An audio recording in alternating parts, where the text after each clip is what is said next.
America में हवाई जहाज हादसा, तैयारा न्यूयॉर्क के करीब पहाड़ से टकरा गया।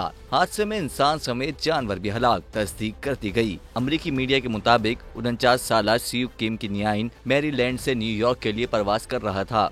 तैयारे में सियूक समेत रेस्क्यू के लिए ले जाने वाले 3 कुत्ते भी शामिल थे। तैयारा किसी फनी खराबी की वजह से कैटिस्कल पहाड़ों से टकरा गया। हादसे में पायलट समेत एक रेस्क्यू कुत्ता हलाक हो गया, जबकि 2 मौजूदा तौर पर महफूज रहे। हादसे में हलाक होने वाले छोटे कुत्ते के बच्चे लीजा की राख को एक और तैयारे के जरिए हलाक होने वाले पायलट सियूक के खानदान के हवाले कर दिया गया। सियूक के खानदान का कहना है कि सियूक और लीजा को एक साथ यादगार के तौर पर दफनाया जाएगा।